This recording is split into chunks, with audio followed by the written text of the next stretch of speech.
dislodge president from 324(1) and 324(2). In my respectful submission, the president cannot be dislodged. If the president cannot be dislodged, are we going to dislodge the aid and advice of the parliament? Or the... Are we saying that there is an underlying unease about the accountability of the Council of Ministers and the Cabinet? We are not. Yes, that's what even. We are not. I'm sorry, you don't understand, Mr. We are not. I just want. We just want to know from you. Yes. We just want to know from our satisfaction. Yes. Let us know the mechanism you adopted. I've told you, it's on the basis of a certain convention. There is a. You're not a civil servant. In the civil servant, there is a certain element of seniority. They prepare. From where you get the guidance that only civil servants are the only persons to be considered in the role of the parliament does not say beyond civil servants you have a system or a selection, a panel or a pool. Why you are confined to civil servants? That's why we are entering into an entirely different debate. Who has that discretion? So in a case where the president's doubt is triggered, the president will act. Therefore, there is an inbuilt guarantee that any departure by the cabinet and the council of ministers will certainly be addressed by the president. If you want to doubt the president, of course, that's a different question.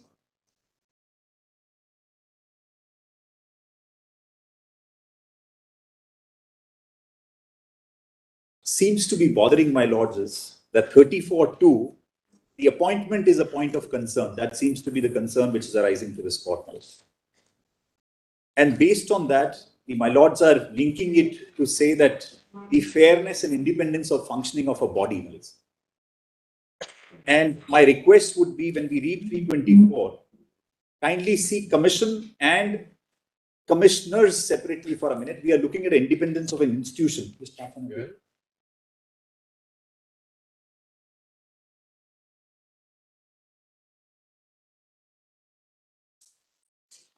So we are looking for independence of the institution, and we are looking to appointment of commissioners for that matter, that may be CEC or EC minutes.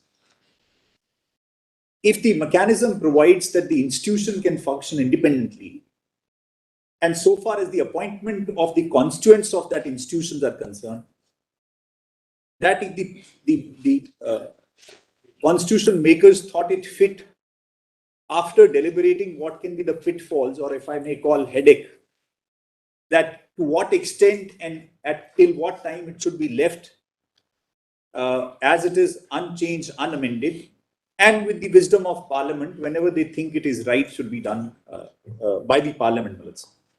And it is not that the Constituent Assembly was not conscious of the fact, and as my Lord said, that they were aware the headache is going to come, and the headache is here today.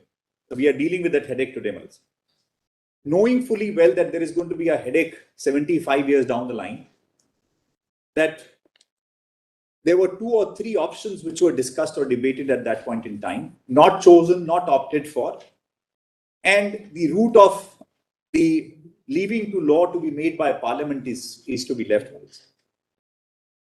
And in the beginning, my lords asked a question: what is the meaning of the law to be framed by the Constitution?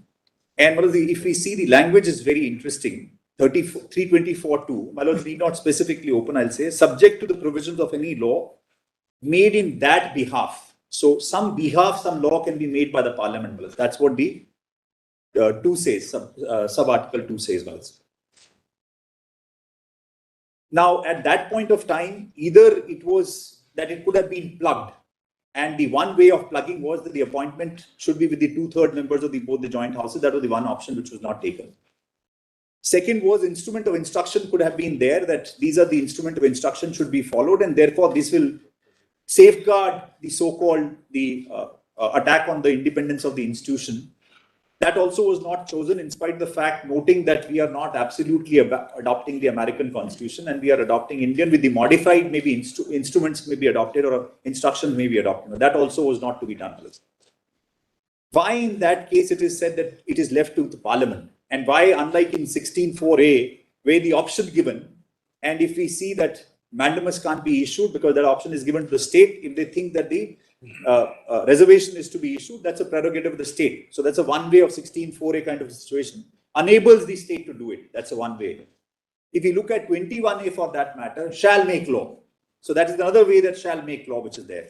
This is a third way to look at it. subject to the law made in that behalf, which has been said, Well, in my respectful submission, and if we try and compare the constitution where these kind of phrases have been used, and I'm knowing very well there is a headache which is likely to come.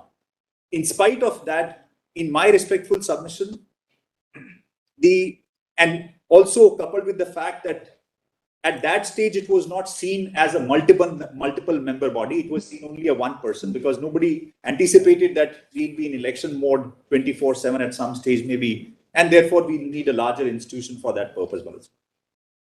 So therefore, and one more aspect was in the beginning, it was pointed out that democracy, the basic principle in the organs is a faith that, and that's a presumption which is coming from MS Gill and so on and so forth thereafter, that there is a faith in the organs that everybody is going to fulfill their respective roles. That was the very fundamental and the basis of the constitution which was framed.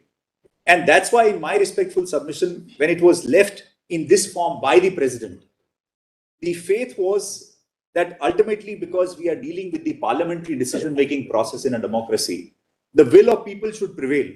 And there is a faith that the system is going to function fine.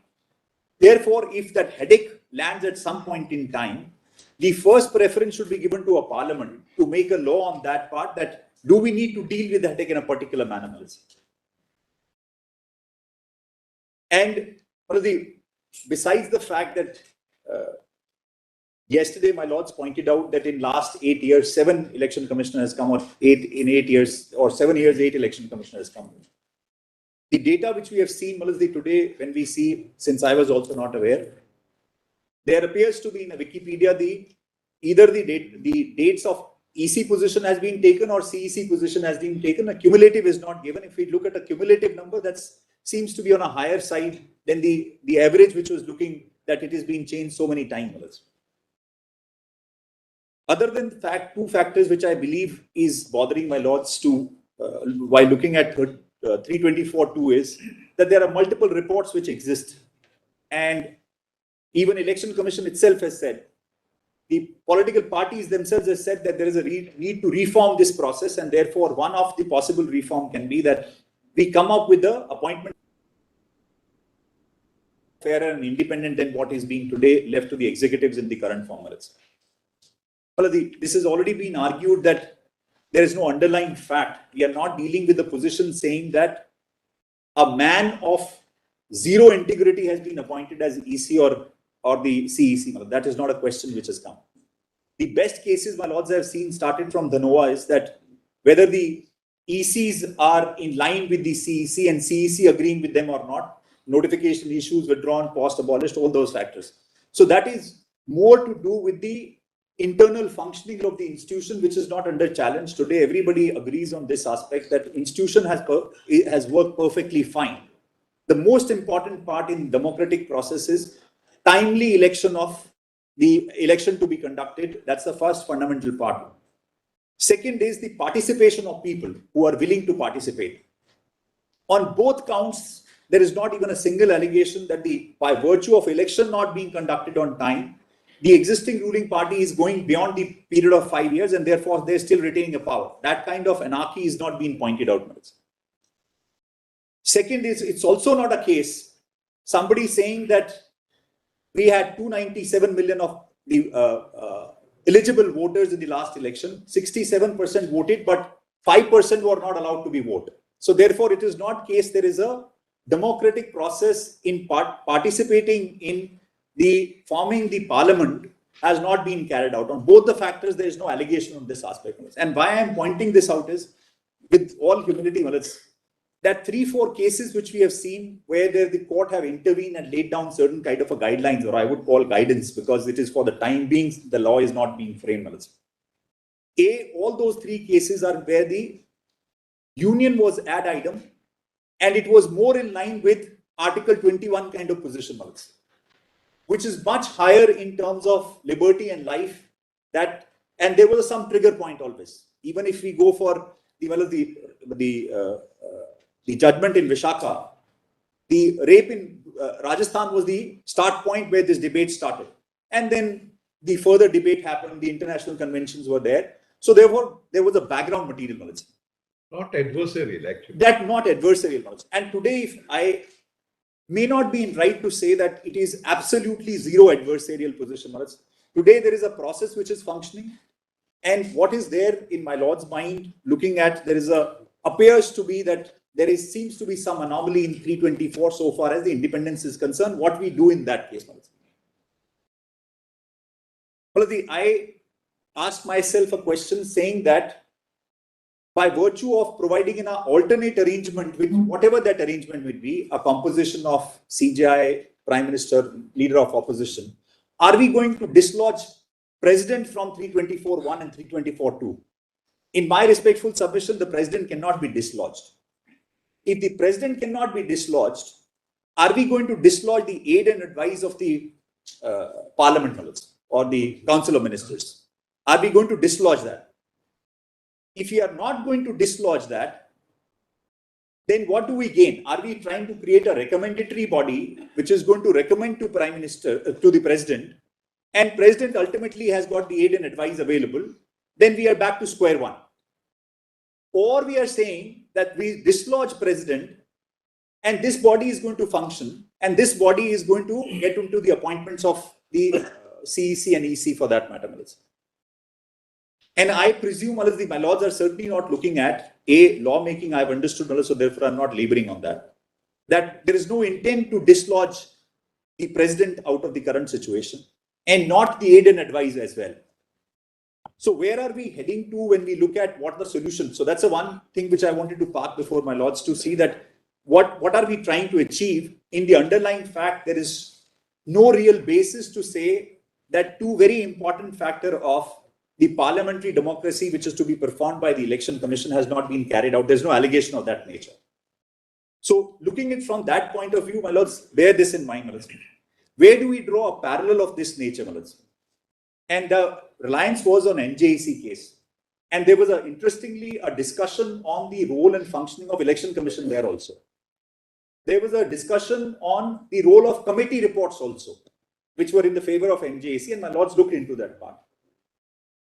There was also an examination of parliamentary debate, that how parliamentary debates are to be looked into.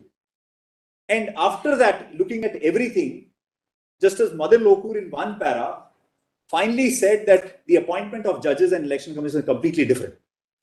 So you can't equate, and the reason seems to be not far in my mind. This process is amenable to judicial review.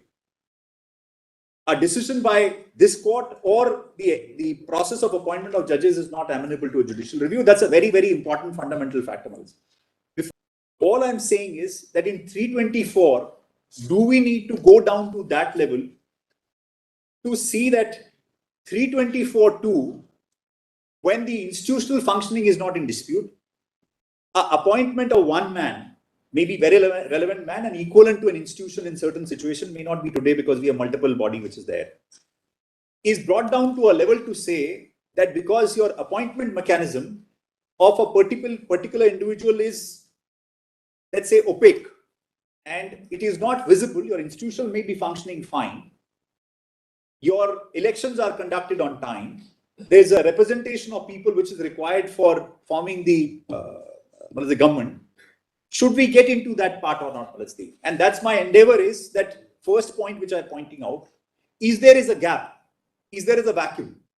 We are looking at it's not a case an individual has come to the court or an individual appointment is under challenge. Hey, the functioning of the institution is under challenge.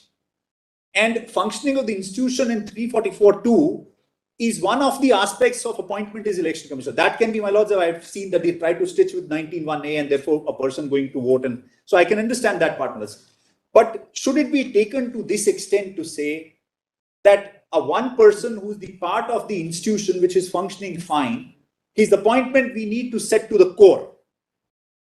When the parliament in last 75 years thought it not, I'll not say fit, but not maybe desirable. So the desirability test or utopian approach to say we want to set a perfect system should, in my respectful submission, this court should go to that extent to say that we want to set up that partners. What we were about to ask you. Yes, sir. Can you tomorrow undo the notifications of 93?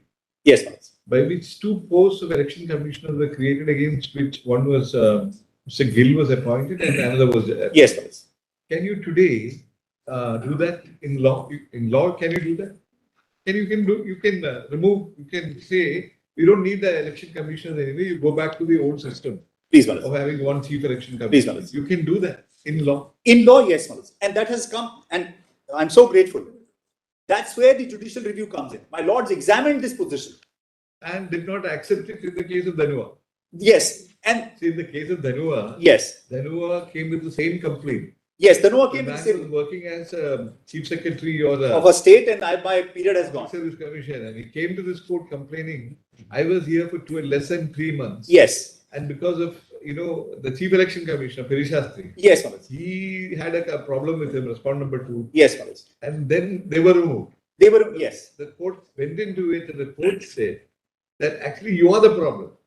The election commissioners were the problem because they were having a constant rift with the chief election commissioner and throw their petition. Well, it's like a cricket team. So subsequently, when Sheshan took over in December 1990, yes, the midst of his term, you bring in this two more. So thereafter, this has come to stay. Yes, Malas. Now we have election commissioners, it's a multi-member team. Member body. But even that can be undone by you in law because it's not part of the constitution. Yes, it's correct. The president can issue a notification. Isn't removing the posts? Yes, you can remove the posts. Well, that's where the difference between the appointment of judges and appointment of election commissioners, because that can be tested, and as a matter of fact, has been tested. Finally, whatever. Well, my lord said, it's a man of character. Ultimately, we are looking for.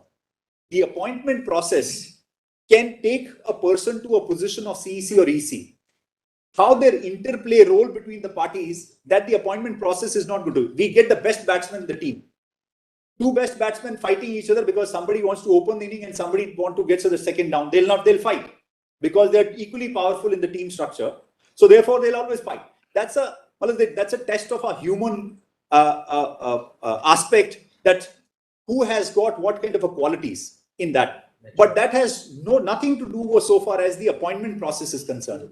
Appointment process, we were briefed, Maharaj, and we were discussing with the Learned Attorney General whether the existing structure, the manner in which the elections commission, the elections are being conducted by this body, how much role of manipulation is there? How much role? And that's the reason why this has not happened, Maharaj. We can see government after government which have been coming and going. And in fact, after these the electronic voting machines which have come, it would have been the easiest way to manipulate. If somebody would, zero complaint, nobody, not even the opposition parties, losers have ever complained, barring certain instances which have been there. But the system, I've been told, the system is of such magnitude that it doesn't allow somebody to be partisan to an extent to say that it's going to change the formation or going to affect the electoral voting to be compromised in some sense. The whole mechanism doesn't permit that somebody can go rogue. The system, and that's why we are talking of a independence of the institution, and we are not talking independence of the individual. The individual appointment. Supposing the election commissioner is asked to take on none less than the prime minister himself. Please. Giving an example. Yes. Just an example. We are testing this one. Hypothetical example. Supposing the election commissioner sort of, is so weak-kneed. Yes, that he says, okay, I tarries with it, he doesn't get around to doing it. Will it not be a case of complete breakdown of the system then? It's just giving an example. Yes, Maharaj. The reason being that he's a man who's supposed to be completely insulated. Yes. And when you talked about character, yes, character consists of various components. Various components. Like integrity, yes, honesty. But one particular characteristic required is independence. Well, certainly, yes. Independence is, like you said, we don't care. One of your election commissioners, in fact, resigned. Yes. You don't want to go there. Yes, Maharaj. So these are the aspects which perhaps the participation of a larger body, yes, instead of the cabinet, which always, as we know, it's only self-serving because it's natural.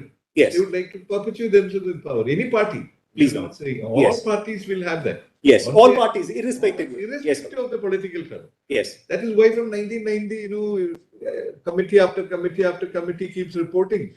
There is a dire need for change. Political parties, leaders keep shouting from the rooftops. But on the ground, nothing will happen. Well, interestingly, I'll come to the committee part also because there is some examination. I've seen these committee reports closely. Simple example I'll give. My Lords asked a question in the morning saying that why you are still voting the expenditure and not charging it to Consolidated Fund of India. The report we read clearly say no need. There's in the same page, on the same page we were reading, the last para on that say, no, this is fine. It's expenditure through voting is fine. One report saying this. So in parliamentary democratic process where the functioning of administration has been given to our various ministries, it is extremely important that these are to be evolved with the period of time. These are to be reformed or improved over a period of time. How do we do it? We acquire more knowledge, we acquire more minds to apply to it, and that's how we create these committees. When we look at a law commission, there are the functioning, and why do we go far? This court has got a, if I say, foolproof system so far as the appointment of judges are concerned. But there are stray instances where things go wrong, which come to the knowledge. The whole idea is, should we change this to an extent to find that there are stray instances which are happening? And I'm not saying this can't happen. This can happen. And second, the best of the appointment, whether that is going to set right the system inter, say, the participant or constituents of a body like this court also. Doesn't guarantee that. But realities are different. Yes. What we think is, and what we tell you one thing. Please, Maharaj. We only want one thing, subject to what you say. Please, Maharaj. We are not saying the system is not correct. Please, Maharaj. We are not saying that the attorney said there is no trigger point. Please, Maharaj. We don't want that the trigger point should come, then only this court should move. Certainly, Maharaj. What we think is, we want is, yes, there should be a transparent mechanism. Yes. To avoid all kind of reasons and complaints. Please, Maharaj. And people should know for whom we are going to work. Please, Maharaj.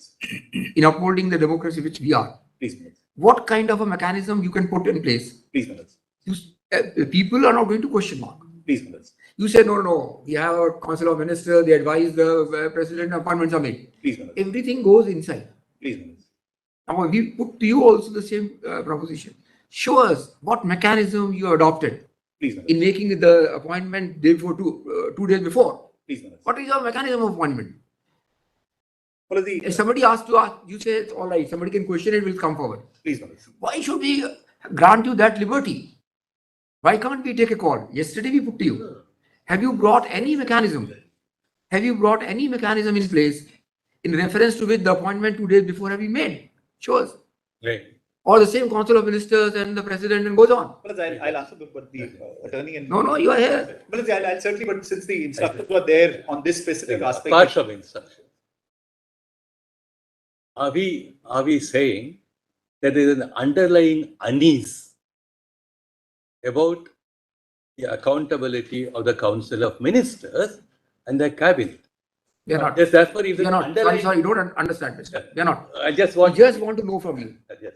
We just want to know from our satisfaction. Yes. Let us know the mechanism you adopted. I've told you, it's all the basis of a certain convention. There is a panel prepared, there's a DO to prepare. I've said so in my notes. Therefore, there is a procedure which is being followed. Mr. Right. Attorney, There is one more aspect I want to make. Mr. Attorney, when the matter was taken up, Mr. Prashant made a mention. Accusations can come from anywhere. We are not saying accusation. Don't take it up. Are we following? Yesterday we put this Following question to you. established procedure, or is there a departure? Attorney, we put a question to you. Yes. And our request. For our satisfaction, Your Lordship. show us the mechanism you adopted in making appointment 2 days before. Your Lordship, the note which I've given, which in the saying, Let us. that how on the basis of seniority, on the basis of a panel, Election and the basis commissioner is not on seniority. Chief election commissioner according to his own seniority. not only even election commissioners are appointments on the basis of their seniority in the civil service. That's how I showed that. You Our information is that the Please gentleman who has been appointed. You can flag off anything you want. Don't do that. Saturday, he took VRS the previous day on Friday in order to be appointed election commissioner on Saturday. This is how. The office was vacant till since May. You're forgetting that. Since May. Show us your notes that election No, commission is also called by in this note itself, I've said this is the order of their seniority, shows how they are appointed. So it is not a pick and choose at all. It's all every successive election commission is the basis of their seniority. No, The civil service. we understood. Yeah, this also, and in my note. As we understood, Yeah. let me clarify. We understood that the chief election commissioner is appointed amongst the election commissioner who is senior. This is Even what you said. the election commissioner You'll also see the date of birth indicates that, for instance, Mr. Krishnamurthi's date of birth is 1940. Your request is, are you aware how much is the civil servant according to your seniority working in the ministry of central ministry? That seniority can't work. Whether that would be a matter for concern or an aberration, I don't know whether that would be, because then there'll be no system can work. So there has to be some system where certain premises, certain fundamentals are said to be important. No, that is understood that CEC is appointed on the seniority of the election commissioner. You're right. We agree with you. Yeah. Subject to something comes otherwise. Yes. We're talking about the entry level as EC. I am talking about the entry level also. This gives you an indication. The entry level is also on the basis of a senior. So we can take seniority of whom? Seniority civil servant. In the civil servant, there is a certain element of seniority. They prepare. From where you get the guidance that only civil servants are the only persons to be considered in the role of the parliament does not say beyond civil servants you have a system or a selection, a panel or a pool. Why you are confined to civil servants? That's why we are entering into an entirely different debate. Whom should you pick up is the question. Are we entering into the debate? If there is a convention which picks up from civil servants because of their experience involved in administration and all that, then we must depart from the system. We will have a national pool of talents that will be available. Let us pick up in the national pool of talents. That is a complete departure from the convention. Unless, therefore, I said, if the convention is found to be wrong, then you're looking at where all we can pick up people will be eligible to hold the independent office. That's a very larger debate. Very larger debate. And I want to bring up 74, section, Article 74 for a minute, Lord's kind consideration. There's an inbuilt I think, protection available there. Article 74 reads like this: there shall be a council of ministers with the Prime Minister at the head of to aid and advise the President, who shall in the exercise of his functions act in accordance with such advice. Proviso. Provided that the President may require the Council of Ministers reconsider such advice, and either generally or otherwise, and the President shall act in accordance with the advice tendered after this reconsideration. Therefore, the President has the discretion. So, in a case where the President's doubt is triggered, the President will act. Therefore, there is an inbuilt guarantee that any departure by the Cabinet or the Council of Ministers will certainly be addressed by the President. If you want to doubt the President, of course, that's a different question. Yeah. Therefore, there is an inbuilt guarantee available there. I would also on that one address within my this question I'll address. Yeah. Yes, but please. Like just straight try. If we look at this method, which is a called convention, which is there, and because in any public administration system to say that because Prime Minister is sitting with the President in terms of the conduct of business rules, and virtually somebody is be picked up without analyzing that what is the background of the person, how much experience he has got, how much period he has worked, which areas he's worked. There is certainly some kind of an application of mind. In absence of any evidence which can come in a judicial review before this court, to presume that there is nothing which works except that the cherry picking which goes on. In my respectful submission, these are a convention which has worked for a very, very long time. Today, the assumption to be raised at a point saying that I will not believe you that the process is independent because you are unable to show me each file how it is being done. For the parties, this can be done. If somebody is aggrieved, one can come forward and disclose all that knowledge. But when we are testing an application of an article of the Constitution, and unlike a statutory provision which is to be looked into, whether that kind of incisive examination required to arrive at a finding that we think that something more is required and to be laid down. But the one specific, very interesting aspect on the independence of judiciary angle came in on the tenure based.